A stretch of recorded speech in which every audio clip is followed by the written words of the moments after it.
A lot of coordination. We what we did on our we set up routine tag ups. We've been talking with this spacecraft. We awarded this in 2009, so we've been working with this team for quite some time. A lot of time and effort went into it. So we talk a lot as a team, both the spacecraft side and the launch vehicle team, and we've had a lot of time to go through the flow. So we've got a solid set of requirements, and we've had a lot of time to ensure that our interfaces are all well understood, and it's really been a good camaraderie, great communication, super team effort, and I'm very proud to be part of the team.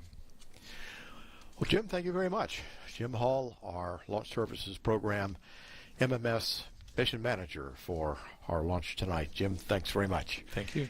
And we're continuing to press on toward preparations for loading the Centaur with liquid hydrogen coming up in a few minutes. We're at T-minus 1 hour, 3 minutes, 8 seconds and counting. This is Atlas Launch Control. AHB's at flight mass. Roger.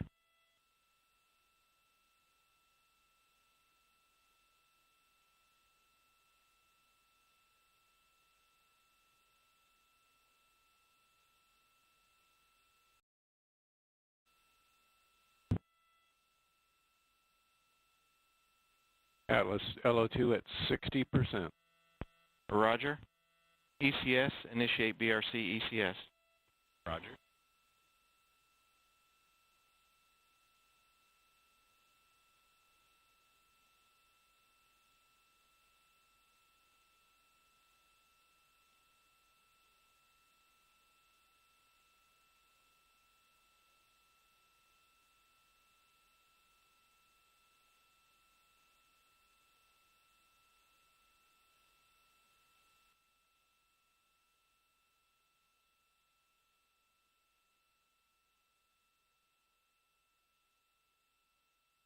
Centaur LH2 at 10%. Roger.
This is Atlas Launch Control, T-minus 50 minutes, 57 seconds and counting. As we've heard, loading the Centaur with liquid hydrogen is now underway. The last major step in fueling our Atlas V launch vehicle this evening. And we've just confirmed that we're at about 20% liquid hydrogen on board the Centaur. Would like to welcome now Vern Thorpe, who is the program manager for NASA missions from United Launch Alliance, and he's going to talk some about the flight of the Atlas V. First of all, Vern, from your perspective, how's the countdown been going tonight since we picked up earlier? Oh, it's been very smooth. We've got a clean launch vehicle. We've got a clean satellite. The weather has been cooperating so far, so this is about as good as it gets right now. That's good. There's a lot of people watching along the Space Coast tonight hoping this is going to happen.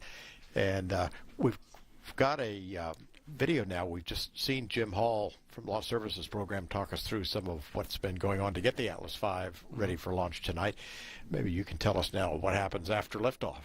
Yeah, I'd be happy to do that. Why don't we go ahead and roll that video? So you see here the configuration that we're using tonight lifting off. We have an Atlas V booster with 2 solid rocket boosters on it to help give it a little extra thrust. So it'll lift off with about 1.5 million pounds of thrust. And as it ascends, the first major event that you're going to see will be the burnout of those 2 SRBs. Those will burn out, and then we'll jettison them about 1.5 minutes into flight. Now we'll keep burning the propellants in that core stage for about 4 minutes. Then we'll shut down the engine and separate from the Centaur upper stage, as you see right here. We'll spend a few seconds preparing that engine for the first of 2 burns, and then we'll light that engine. The first engine burn of the Centaur upper stage will last just over 9 minutes tonight, and very early in that first burn we'll separate the payload fairing. Now after that first burn is complete, we'll enter a parking orbit coast for almost an hour. It's a 59-minute parking orbit coast. Then we'll burn the engine a second time for about 5 minutes and 40 seconds, and that will place us in the orbit that we want to get to for those 4 spacecraft. Once we are in that final orbit, we'll point in the right direction, take a few moments to stabilize the vehicle, and then we'll begin a series of 4 separations of those MMS spacecraft. We'll separate the spacecraft at 5-minute intervals, and while we're in between those separations, we're going to hold the Centaur very stable for about a 20-minute period. We will actually lock up the tank vents and do a few other things to minimize disturbances so that there is as little disturbance as possible between each of those separations that are 5 minutes apart. And once we're done with those separations, we'll do the usual contamination and collision avoidance maneuver that we always do to make sure there's no chance of recontact, and the mission will be complete. The first spacecraft will separate about 1 hour and 32 minutes into flight, and the fourth one will be separated by 1 hour and 47 minutes into flight. Well, United Launch Alliance has a fairly full agenda this year, just beyond the NASA missions, and I think there's one coming up before too long, is there not? We do. We have another mission coming up a couple of weeks from now, and I think in total we have 13 missions on our manifest this year. The launch tonight will be the 3rd one of the year, and this will actually be the 94th mission that we've flown since ULA formed a few years ago, so 94 missions in just over 8 years. Well, Vern, thanks very much for stopping by, and of course we're looking forward to this one in particular. As we heard, a lot of our MMS science team has been working this for quite a long time, and this is certainly a significant launch for United Launch Alliance. So thanks very much. Okay, my pleasure, George. Thanks. And we're at T-minus 46 minutes, 51 seconds and counting. This is Atlas Launch Control.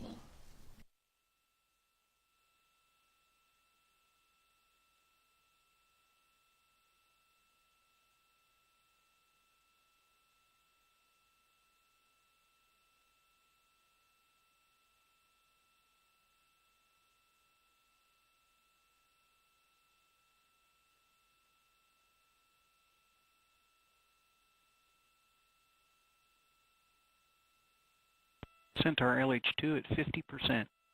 Roger.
Step 600 ECB at flight pressure.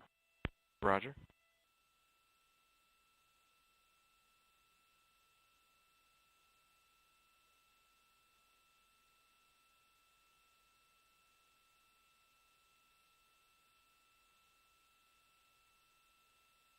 Centaur LH2 at 60%. Roger.